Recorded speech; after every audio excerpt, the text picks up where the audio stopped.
네, 마가복음 79번째 시간입니다. 기억하고 울 수 있는 삶이라는 제목으로 마가복음 14장 66절에서 72절까지의 말씀으로 함께 은혜를 나누고자 합니다. 먼저 이혜인 수녀님의 시 한 편을 함께 나누고자 합니다. 친구야 너는 아니. 이혜인. 꽃이 필 때 꽃이 질 때 사실은 참 아픈 거래. 나무가 꽃을 피우고 열매를 달아줄 때도 사실은 참 아픈 거래. 사람들끼리 사랑을 하고 이별을 하는 것도 참 아픈 거래. 우리 눈에 보이지 않지만, 우리 귀에 들리지 않지만 이 세상엔 아픈 것들이 참 많다고. 아름답기 위해선 눈물이 필요하다고. 엄마가 혼잣말처럼 하시던 이야기가 자꾸 생각나는 날. 친구야, 봄비처럼 고요하게 아파도 웃으면서 너에게 가고 싶은 내 마음 너는 아니. 향기 속에 숨긴 나의 눈물이 한 송이 꽃이 되는 것 너는 아니. 우리 눈에 보이지 않지만, 우리 귀에 들리지 않지만 이 세상엔 아픈 것들이 참 많다라고 이야기합니다. 아름답기 위해서 눈물이 필요하다고.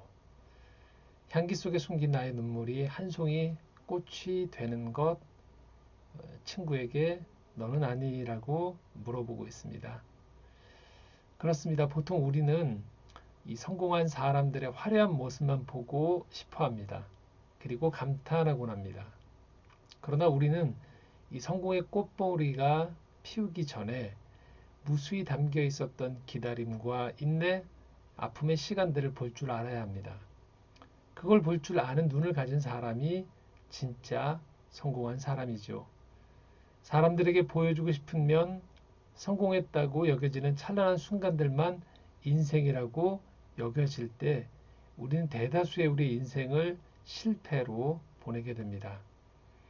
하지만 우리의 인생의 대부분은 건강하고 성공하고 승리한 순간도 있지만 아프고 실패하고 실망하는 순간 또한 못지않게 많다라는 것입니다. 우리는 그것을 버리면 안 됩니다. 그 시간까지도 끌어안을 때, 그 시간을 포함할 때 비로소 삶이 완성됩니다. 구원을 오늘 우리가 하늘로 올라가 버리는 것으로만 생각해서는 안 됩니다. 구원은 오늘 여기에 그것이 실패의 자리든 성공의 자리든 바로 이 자리에 구원은 임하게 됩니다. 왜 창세기부터 시작되어지는 책이 곧바로 요한계시록으로 넘어가지 않고 출애굽기부터 해서 그 이후에까지의 말씀들이 이렇게 장황하게 펼쳐져 있을까요? 왜 하나님은 우리가 구원받자마자 천국으로 바로 데려가시지 않는 걸까요? 그것은 이 땅에서의 삶에서 이루어가야 될 구원의 이야기가 있기 때문에 그렇습니다. 바로 거기에는 실패의 이야기도 포함된다는 것입니다. 오늘 본문은 외형적으로 보여지기만 원하는 기독교라면 당연히 빼야 될 본문입니다. 수제자 베드로가 배반하는 장면이 나옵니다. 베드로의 실패의 장면이 나오기 때문에 그렇습니다. 첫 번째, 그는 부인을 시작합니다. 66절에서 68절까지의 말씀 함께 읽겠습니다. 베드로는 아랫뜰에 있더니 대제사장의 여종 하나가 와서 베드로가 불 쬐고 있는 것을 보고 주목하여 이르되 너도 나사렛 예수와 함께 있었도다 하거늘 베드로가 부인하여 이르되 나는 내가 말하는 것이 무엇인지 알지도 못하고 깨닫지도 못하겠노라 하며 앞뜰로 나아갈세. 참으로 피하고 싶고 외면하고 싶은 장면이죠. 스승 예수는 지금 가장 큰 권력인 대제사장 앞에서 신문을 받고 있는데 예수의 수제자였던 베드로는 고작 대제사장의 여종 하나의 의심의 눈초리를 이기지 못해서 스승 예수를 부인하고 있습니다. 이어서 나오는 그 두 번의 부인 또한 참으로 비참하기 그지없습니다. 69절에서 71절까지의 말씀입니다. 여종이 그를 보고 곁에 서 있는 자들에게 다시 이르되 이 사람은 그 도당이라 하되 또 부인하더라. 조금 후에 곁에 서 있는 사람들이 다시 베드로에게 말하되 너도 갈릴리 사람이니 참으로 그 도당이니라. 그러나 베드로가 저주하며 맹세하되 나는 너희가 말하는 이 사람을 알지 못하노라 하니. 두 번째 부인에 이어서 세 번째 베드로의 부인은 너무나도 강력합니다. 71절 이렇게 말합니다. 저주하여 맹세한다라고. 나는 이 사람을 알지 못한다라고 이야기합니다. 베드로의 모습이 어떤 모습이었습니까? 다른 사람은 다 주를 버릴지라도 나는 절대로 안 버린다고 했던 사람입니다. 나는 그런 사람이 아닙니다. 나는 절대 그런 사람이 아니요라고 이야기했어요. 나는 저 사람과 다르다라고 얘기했습니다. 베드로는 자기 자신에 대해서 과신했습니다. 베드로는 착각했습니다. 베드로 자신 역시 환경에 따라서 그리고 자신의 유불리에 따라서 생존의 위협에 따라서 언제든지 말을 바꿀 수 있는 존재라는 사실을 그는 잊었습니다. 우리 또한 마찬가지입니다. 건강할 땐 참 의욕이 앞섭니다. 마치 뭐든지 해낼 수 있을 것 같습니다. 하지만 조금이라도 몸이 약해지면 우리는 금세 아무것도 못 해낼 것 같아집니다. 다른 사람들을 보기에는 저 사람 왜 저래? 충분히 해낼 수 있는데 라고 해도 막상 우리는 위축될 때가 있습니다. 지금 베드로가 그렇습니다. 베드로 옆에는 아무도 없습니다. 제자들도 다 도망갔습니다. 당대의 종교 지도자들 앞에 선 스승은 베드로 눈에 보기에는 한없이 작고 초라해 보였습니다. 베드로는 이렇게 자신의 열정을 다 바쳤던 인생의 꿈이 사라져 간다라고 생각했습니다. 스승 예수를 따라다녔던 그 세월이 믿겨지지 않는 거죠. 지금 이 순간에는 예수님이 베푸셨던 그 오병이어의 기적, 칠병이어의 기적, 죽은 자를 살리고 병자를 낫게 했던 그 모든 기적, 사람들이 예수 그리스도의 말씀 앞에 그 권위 앞에서 머리를 조아렸던 권위에 복종했던 모습은 온데간데 없고 그 모든 것들은 한낱 추억처럼 여겨지고 꿈처럼 여겨지면서 베드로는 지금 당장 자신이 살고 봐야겠다라는 생존의 위협을 느끼고 있었던 것입니다. 바로 이 베드로의 모습 속에는 인간인 우리가 가지고 있는 모습이 그대로 담겨져 있습니다. 사실 우리는 진정한 우리의 있는 그대로의 모습을 잘 보지 못합니다. 받아들이지 못합니다. 때로는 나를 너무 과대하게 몰아갑니다. 나도 저 사람처럼 부자가 될 수 있는데, 나도 저 사람처럼 완벽한 인간일 수 있는데, 나도 저 사람처럼 다 모든 것을 통제하고 알 수 있는 박사가 될 수 있는데 라고 자신을 한껏 높이 올립니다. 또 정반대의 모습으로 나 자신을 괴롭히기도 합니다. 과소평가하기도 합니다. 저건 저 사람이니까 저렇게 할 수 있는 거지 나는 안 돼 라고 이야기합니다.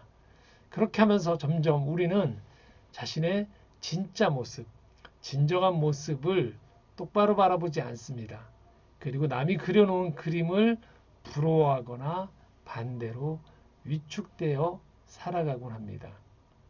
그리고 그렇게 살아가는 모습은 바로 자신의 진정한 집을 짓지 못했기 때문에 언제나 부실하고 위축되어 있습니다. 큰 바람이 한번 불면 훅 날아갈 것 같습니다. 지금 베드로의 모습이 바로 그런 모습입니다. 자신의 온전한 진정한 실존의 모습, 진정한 모습을 다 깨닫지 못한 가운데 서둘러서 다른 사람 앞에 보이고 싶어하고 자기 스스로를 과대평가했던 그 모습의 집은 언제든지 실제 인생의 바람이 불면 날아갈 수 있는 것입니다. 그래서 베드로의 이런 배신은 사실 진정한 자신을 찾지 못했던, 직시하지 못했던 사람의 관점에서 보면 하나도 이상할 모습이 아닙니다. 그는 제대로 된 자신의 집을 짓지 못했던 것이죠. 한 사람을 좀 소개하고자 하는데요. 피터 그리어라는 사람입니다. 이 마이크로 파이낸스라고 가난한 사람들에게 이 콩고에서 집을 빌려주는 프로그램을 해서 유명해졌던 한 사람입니다.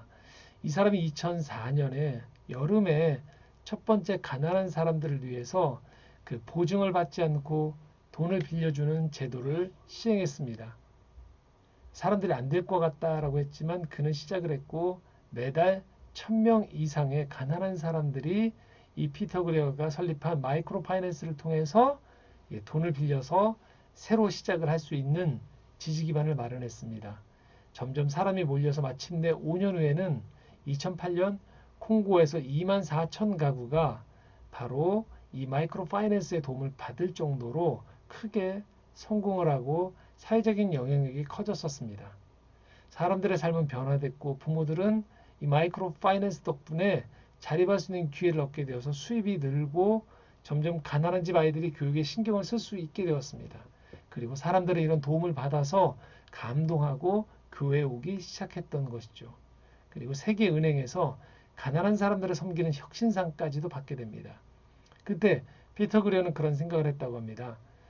이 내 성공을 보니 하나님께서 나와 함께 하시는 것이 확실하다. 무슨 생각을 품든 하나님은 함께 하신다. 그래서 그는 이 워싱턴에서 이런 강의까지 했다고 합니다.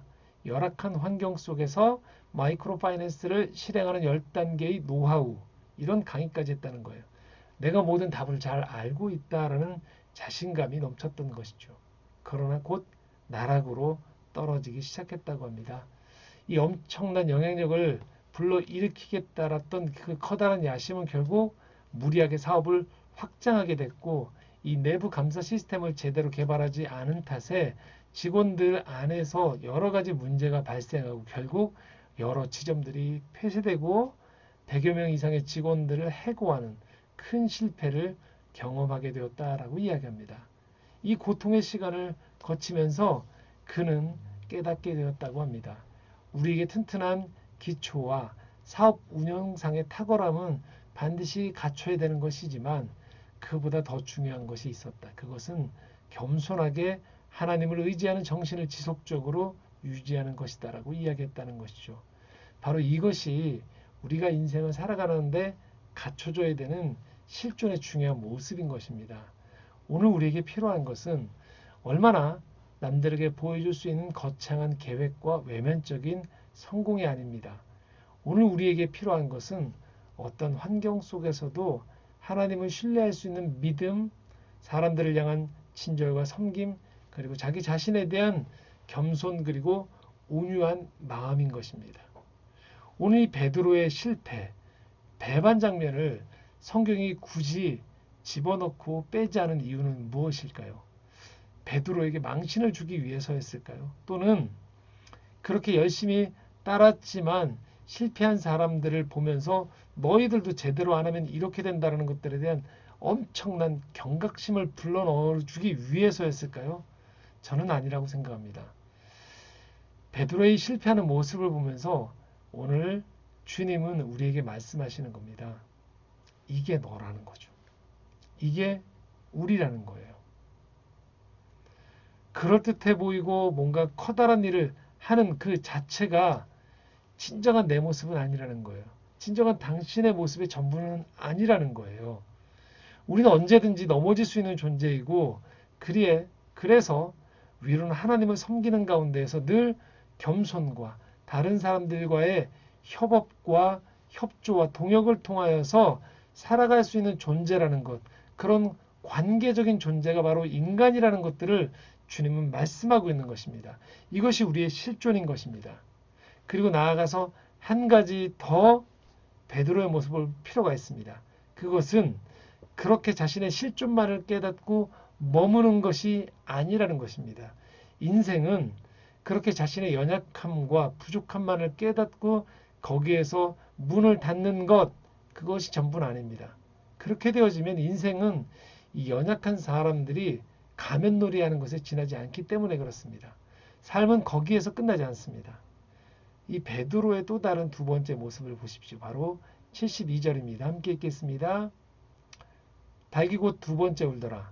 이 베드로가 예수께서 자기에게 하신 말씀 곧 닭이 두 번 울기 전에 네가 세 번 나를 부인하리라 하심이 기억되어 그 일을 생각하고 울었더라. 바로 이 처절한 실패의 자리에서 베드로가 했던 행동, 이 두 가지를 볼 필요가 있습니다. 그는 기억했습니다. 무엇을 기억했을까요?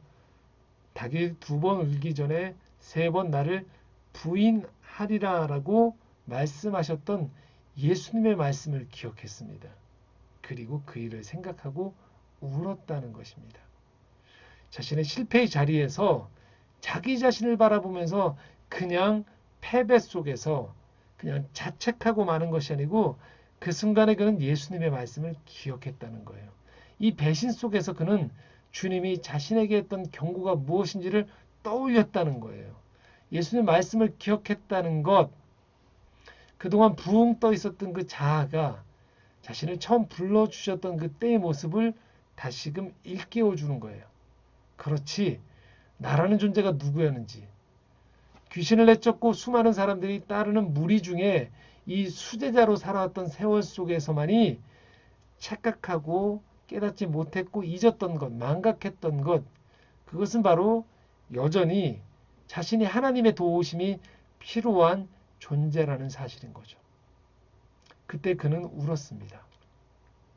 분노하거나 자기 합리화로 치닫지 않고 정직히 자기 모습을 보는 가운데 그는 깊이 슬퍼했습니다. 바로 여기에 희망이 있는 것입니다. 이 지점이 바로 베드로와 유다가 다른 것이에요. 오늘 우리의 실패가 실패로 끝나지 않고 희망이 남아있는 것은 바로 우리에게 오늘도 함께 하시는 주님을 기억하는 것, 그리고 주님을 잊고 살았던 것들에 대해서 철저하게 슬퍼할 줄 아는 것, 회개할 줄 아는 것, 되돌이킬 줄 아는 것입니다. 그 실패의 자리에 주님이 함께 한다는 거죠. 우리는 기억할 필요가 있습니다. 우리는 절대자가 아닙니다. 우리는 예배자입니다. 우린 단독자가 아닙니다. 서로 의지하고 협력하고 사랑하는 그러한 관계적인 존재인 겁니다. 우리가 그리스도인이 된다는 것, 신앙인이 된다는 것은 바로 완벽한 존재가 되는 게 아닙니다. 넘어질 때마다 하나님을 바라보면서 다시 일어서는 존재가 되는 것입니다. 지금 넘어졌다라면 여러분 기억하십시오. 주님을 기억하십시오. 주님이 여러분과 함께 하셨던 것을 기억하고 주님이 주셨던 그 말씀들을 기억하십시오. 그리고 마음 깊은 곳에서 충분히 우십시오. 슬퍼하십시오. 반성하십시오. 참회하십시오. 그리고 다시 일어서십시오. 우리의 매일의 실패 속에서도 우리에게 영원으로부터는 희망이 있다는 사실을 기억하십시오. 그것이 하나님의 사랑이고 구원입니다. 오늘 성탄주일입니다. 이제 닷새우면 성탄절이 다가오고요. 사람들은 이 성탄절을 기쁜 날로 기억합니다. 맞습니다. 기쁜 날입니다. 왜 기쁜 날일까요? 파티를 내서요? 아닙니다. 이 인류의 실패와 상처, 절망의 한가운데 예수님이 찾아온 날이시기 때문입니다. 창조주와 피조물이 온전히 화해할 때 비로소 삶의 퍼즐은 맞춰지는 것입니다. 그곳에 평안과 구원이 임하는 것입니다. 이 코로나19 속에서 여러분 각 가정 가운데 여러분 한 분 한 분 가운데 혹 마음이 어렵고 지쳐있고 자기 자신의 삶에 실망하고 있다라면 여러분 주님을 기억하십시오. 그리고 주님과 함께 다시 구원과 희망을 회복할 수 있기를 바랍니다. 그러한 성탄주일이 되시기를 간절히 기원합니다. 함께 기도드리겠습니다.